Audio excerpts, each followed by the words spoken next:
কেমিস্ট্রিতে তোমাদেরকে স্বাগতম বাচ্চারা। দেখো, আমরা গুণগত রসায়ন নিয়ে পড়াশোনা করছি। তো গুণগত রসায়নের আমাদের প্রথম যে বিষয়টি নিয়ে আমরা জেনেছি যে একটি যৌগ মূলকের টোটাল ইলেকট্রনস মানে সর্বমোট কতগুলো ইলেকট্রন থাকে এবং যোজন ইলেকট্রন সংখ্যা ভ্যালেন্স ইলেকট্রনের সংখ্যাটা আমরা বের করে শিখেছি। যাই হোক, আরেকটি অনেক ইম্পর্টেন্ট টপিকস নিয়ে আমরা আজকে আলোচনা করবো, এখন আলোচনা করব। সেটিকে আমরা বলছি যে আইসোটোপ, আইসোটোন, আইসোবার, আইসো ইলেকট্রন এবং আইসোমার। প্রত্যেকটাই কিন্তু আলাদা আলাদা এবং আমরা জানি সবগুলোর সংজ্ঞায় মোটামুটি। তবুও আমি তোমাদেরকে একটু জাস্ট রিমাইন্ড করিয়ে দিই। দেখো, আইসোটোপ আমরা কাকে বলি? যেখানে দেখবো আমরা যে একাধিক মূলকের বা একাধিক মৌলের পারমাণবিক সংখ্যা একই কিন্তু ভর সংখ্যা, নিউট্রন সংখ্যা কি ভিন্ন ভিন্ন। একটা উদাহরণ দিই আমরা, আইসোটোপ। হাইড্রোজেনের আইসোটোপ আছে কয়টি? হাইড্রোজেনের আইসোটোপ তিনটি, তাই না? একটা হলো কি হাইড্রোজেন, আরেকটা হচ্ছে কি ডিউটেরিয়াম, আরেকটা হলো কি ট্রিটিয়াম। হাইড্রোজেনের আমরা সংকেতে জানি হাইড্রোজেন 1 কিন্তু হাইড্রোজেন যখন ডিউটেরিয়াম হয়ে যায় তখন আমরা কি জানি? হাইড্রোজেন 1, আর এর ভর সংখ্যা হয়ে যায় কত? 2। তাহলে যখন ট্রিটিয়াম তখন হাইড্রোজেনের পারমাণবিক সংখ্যা কত? 1 এবং ভর সংখ্যা কত? 3। তাহলে বাচ্চারা তোমরা অবশ্যই জানো, তারপরে আমি একটু মনে করে দিই। আমরা একটা মৌলকে যদি এরকম এক্স দ্বারা এক্সপ্রেস করি, এখানে থাকে তার প্রোটন সংখ্যা বা পারমাণবিক সংখ্যা, যে কয়টা তার ইলেকট্রন থাকে। এখানে আমরা জানি তার কি থাকে? ভর সংখ্যা, মানে ম্যাস নাম্বার, তাই তো, যে তার ভর কতটুকু। আর এই ডান পাশের কর্নারে এই জায়গাটায় থাকে কি? তার নিউট্রন সংখ্যা। এবং আমরা জানি এই প্রোটন প্লাস নিউট্রন সংখ্যা মিলেই একটা মৌলের ম্যাস নাম্বার বা ভর সংখ্যা নির্ধারণ করা হয়। এটা আমরা আপাত দৃষ্টিতে জানি, তাই না? এখানে অনেক ত্রুটির অনেক বিষয়াদি রয়েছে, সেগুলো আলাদা হিসাব, পরে আমরা জানবো। তাহলে একটা মৌলকে যদি আমরা এক্স দিয়ে এক্সপ্রেস করি, তাহলে তার বাম পাশের নিচে এখানে থাকে কি? তার প্রোটন সংখ্যা বা পারমাণবিক সংখ্যা। এখানে থাকে কি? তার ভর সংখ্যা। আর এখানে থাকে কি? নিউট্রন সংখ্যা। আর এই প্রোটন আর নিউট্রন মিলেই সাধারণত তার কি হয়? ভর সংখ্যা হয়। তাহলে তুমি একটু দেখো যে হাইড্রোজেন যেটা, এইটাতে কিন্তু প্রোটন সংখ্যা কত আছে? আমাদের প্রোটন আছে কয়টা? একটা। ওর ভর সংখ্যা এম ও কত? 1, কিন্তু নিউট্রন সংখ্যা এনটা কত হয়ে যাবে? আমরা যদি ভর থেকে প্রোটন সংখ্যা মাইনাস করে দিই, তাহলে কি? হাইড্রোজেনের নিউট্রন কি? নেই। ডিউটেরিয়ামের ক্ষেত্রে আমরা দেখবো প্রোটন আছে কয়টা? একটা। ম্যাস মানে ভর সংখ্যা কত হয়ে যাচ্ছে আমাদের? 2। তখন নিউট্রন সংখ্যা কত হয়ে যাচ্ছে? 2 থেকে 1 গেলে কত থাকতেছে? 1। তার মানে এই যে আমরা যদি ট্রিটিয়ামের কথা বলি, এখানে আমরা দেখবো প্রোটন কয়টা আছে আমাদের? একটা। ম্যাস নাম্বারটা কতটুকু আমাদের? 3। তাহলে নিউট্রন কয়টা হবে? 2টা। তাহলে আমরা যে জিনিসটা দেখবো, আইসোটোপের সংজ্ঞাতে আমরা বলেছি যে একাধিক মৌলের প্রোটন সংখ্যা থাকবে কি আমাদের? সেম। দেখো, হাইড্রোজেন, ডিউটেরিয়াম, ট্রিটিয়াম তিনটারই প্রোটন সংখ্যা কি? সেম, কিন্তু ভর সংখ্যা এবং নিউট্রন সংখ্যা সবার সাথে সবার কি? ভিন্ন ভিন্ন। এদেরকে পরস্পরের আমরা কি বলবো? আইসোটোপ। যেহেতু লাস্ট ওয়ার্ড, এটা দিয়ে আমরা সাধারণত মনে রাখি প্রোটন সংখ্যা সেম হবে, আর বাকিগুলো কি হবে? ভিন্ন ভিন্ন। অনুরূপভাবে আইসোটোনে আমরা দেখব এই নিউট্রন সংখ্যাগুলো শুধু সমান হবে, কিন্তু ভর সংখ্যা এবং প্রোটন সংখ্যা কি হয়ে যাবে? ডিফারেন্ট। আইসোবারে কি হবে? ভর সংখ্যা সমান হবে, মানে এই নিউট্রন সংখ্যা সমান হবে, এটাতে প্রোটন সংখ্যা সমান, এটাতে ভর সংখ্যা সমান। আর আইসো ইলেকট্রনে আমরা কিভাবে দেখি? এইগুলো আমি এগুলো নিয়ে আর না বলছি। আইসো ইলেকট্রনের আমরা একটা উদাহরণ দেখি। যেমন আমরা যদি কখনো বলি যে অক্সিজেন 2- অথবা ফ্লোরিন মাইনাস অথবা ম্যাগনেসিয়াম 2+ অথবা সোডিয়াম প্লাস, একটু দেখো তো অক্সিজেনের নর্মালি ইলেকট্রন থাকে কয়টি? পারমাণবিক সংখ্যা 8, ইলেকট্রন আছে কয়টা? 8টা। তো যেহেতু আমরা 2- দিয়েছি, তার মানে সে 2টা ইলেকট্রন আরো গ্রহণ করেছে, তাহলে তার মোট ইলেকট্রন হলো কয়টা? 10টা। ফ্লোরিনের ইলেকট্রন কয়টা? 9টা, পারমাণবিক সংখ্যা 9, আরো একটা গ্রহণ করেছে যে শুধু মাইনাস, তাহলে কয়টা হলো? 10টা। ম্যাগনেসিয়ামের থাকে 12টা, 2টা ত্যাগ করেছে 2+, তাহলে কয়টি? 10টি। সোডিয়ামের 11টা, একটা ত্যাগ করেছে 10। তার মানে এদের সবারই ইলেকট্রন সংখ্যা আসলে কত? 10 সমান সমান। তাহলে এদেরকে আমরা পরস্পর কি বলতে পারবো? আইসো ইলেকট্রনিক বা আইসো ইলেকট্রন। তাহলে আইসোটোপ বিষয়টাকে আমরা জানি। আইসোটোন নিউট্রন সংখ্যা সমান হবে, বাকি দুইটা ভিন্ন। আইসো বার ভর সংখ্যা সমান হবে, প্রোটন আর নিউট্রন ভিন্ন। আইসো ইলেকট্রনে ইলেকট্রন সংখ্যা সমান হবে। আর স্পেশালি আমরা নিচে আরেকটা লিখেছি, সেটা হচ্ছে কি আমাদের আইসোমার।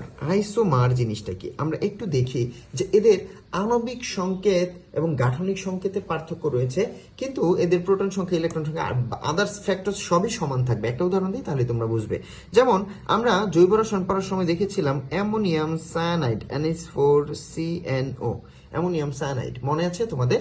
ওকে, এটার নাম কিন্তু অ্যামোনিয়াম সায়ানাইড। আমরা ওকে কি করেছিলাম? একটু তাপ দিয়েছিলাম, তাই তো, উত্তপ্ত করেছিলাম এবং পুনর্বিন্যাস বিক্রিয়া হয়েছিল। পুনর্বিন্যাস এইটা কিন্তু জৈব রসায়নের প্রথম আবিষ্কৃত বিক্রিয়া, বিজ্ঞানী ফ্রিডরিখ ভোলার এটা আবিষ্কার করেছিলেন।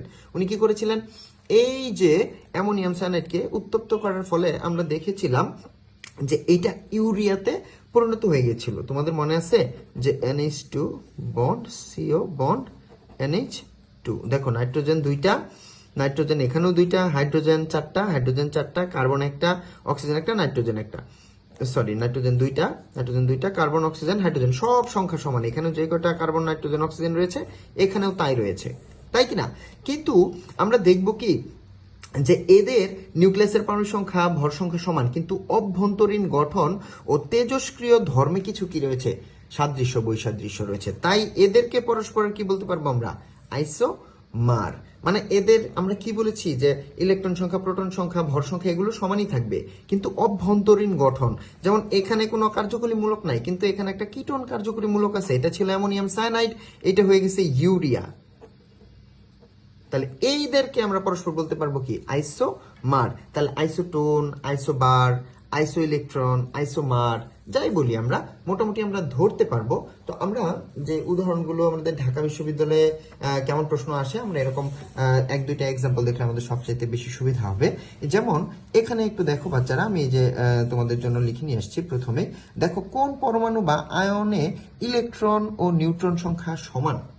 দেখো প্রশ্নটিতে বলা হয়েছে ইলেকট্রন সংখ্যা এবং নিউট্রন সংখ্যা কেমন হবে, সমান হবে। দেখো বেরিলিয়ামে আমরা জানি প্রোটন সংখ্যাই কি, একটা পরমাণুর ইলেকট্রন সংখ্যা, এই যে একটু আগে আমরা এনে বলেছিলাম একটা মৌলকে আমরা যদি x দিয়ে এক্সপ্রেস করি, এখানে থাকে কি তার প্রোটন সংখ্যা, আলটিমেটলি সেটাই হলো তার কি সংখ্যা, ইলেকট্রন সংখ্যা। তাহলে আমরা এখানে প্রথমে যে মৌলটা দেয়া আছে বেরিলিয়াম, এর ইলেকট্রন সংখ্যা কয়টি আছে আমরা দেখতেই পাচ্ছি, মানে প্রোটন সংখ্যা বা ইলেকট্রন সংখ্যা সেটা আছে 4টা, আর ভর সংখ্যা এম আছে কত, 9। তাহলে নিউট্রন হবে কত, 9 থেকে 4 গেলে 5। তাহলে এই দুইটা কোনোদিনও কি হচ্ছে না, সমান হচ্ছে না। তাহলে আমরা ফার্স্ট করব।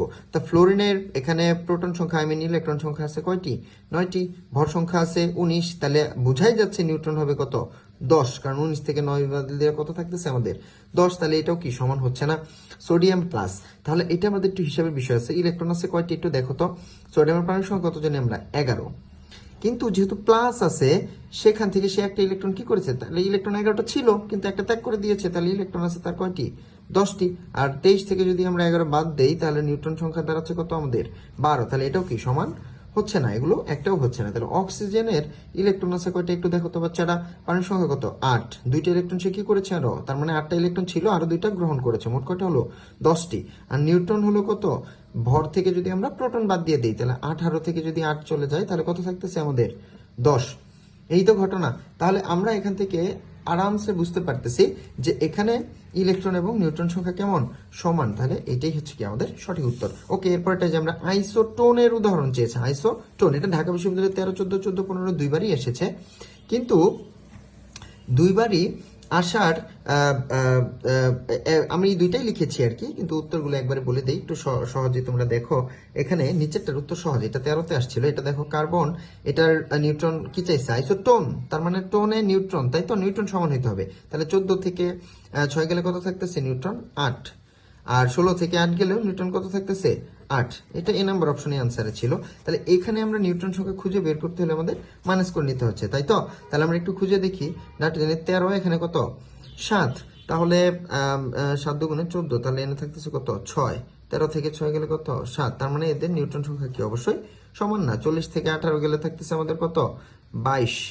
এখানে থাকতেছে 20, হবে না, বাদ, এটাও বাদ, এটাও বাদ। এখানে 40 থেকে 20 গেলে 20, 40 থেকে 19 গেলে কত থাকতেছে, 21। তাহলে এখানেও নিউট্রন সংখ্যা কি সমান নয়। এখানে দেখি 31 থেকে 15 গেলে 16, 32 থেকে 16 গেলেও কত, 16। তার মানে এই যে দেখো, এই ক্ষেত্রে নিউট্রন সংখ্যা আমরা জাস্ট ভর সংখ্যা থেকে পারমাণবিক সংখ্যাটা বিয়োগ করে দিয়েছি, সমান সমান হয়ে গেছে। তার মানে এটাই হলো কি আমাদের আইসোটোনের উদাহরণ, তাই না? আচ্ছা, আরেকটা প্রশ্ন আমি এখানে লিখে রেখেছি, ঢাকা বিশ্ববিদ্যালয়ে 11-12 সালে এসেছিল, একটু ওল্ড কোশ্চেন বাট একটু দেখে রাখা প্রয়োজন আমাদের। বলেছে নিচের স্পেসিস গুলোর মধ্যে কি মিল রয়েছে। তো দেখো এখানে কি আছে, নিয়ন। আমরা জানি নিয়নের পারমাণবিক সংখ্যা কত, 10, লিখে দেয়নি, তাহলে ওর ইলেকট্রন আছে কয়টা, 10টা, পারমাণবিক সংখ্যাও 10। ফ্লোরিন মাইনাস দেয়া আছে, তার মানে ফ্লোরিনের পারমাণবিক সংখ্যা আমরা কত জানি, 9, তাই না? তাহলে 9, আর একটা ইলেকট্রন গ্রহণ করেছে। তাহলে এখানে নিয়নের ইলেকট্রন হচ্ছে কয়টা, আমরা দেখতেছি 10টা, ফ্লোরিনের ইলেকট্রন হচ্ছে কয়টা? 9টা, আর একটা গ্রহণ করেছে 10টা। ম্যাগনেসিয়ামের পারমাণবিক সংখ্যা আমরা জানি 12, আমরা লিখে নিলাম, আর 2টা সে ত্যাগ করে দিয়েছে, তাহলে ইলেকট্রন থাকতেছে কয়টা? 10টা। আর এখানে কারোর ম্যাস নাম্বারে মিল নেই, প্রোটন সংখ্যায় কোনো মিল নেই, তার মানে এগুলো ভর সংখ্যা, প্রোটন সংখ্যা কোনোগুলোতে আমাদের কোনো কিছু মিল পাচ্ছি না। বিয়োগ করে নিউট্রন সংখ্যাও আমরা দেখতেছি এখানে 10, এখানে 10, এখানে 12, তার মানে মিল নেই। তাহলে শুধু ইলেকট্রন সংখ্যাতেই আমরা দেখলাম যে সবার ইলেকট্রন রয়েছে কয়টি করে? 10টি করে। তার মানে এদেরকে আমরা পরস্পর কি বলতে পারবো? আইসো ইলেকট্রনিক্স বলতে পারবো। এই তো ঘটনা। ওকে, ধন্যবাদ বাচ্চারা।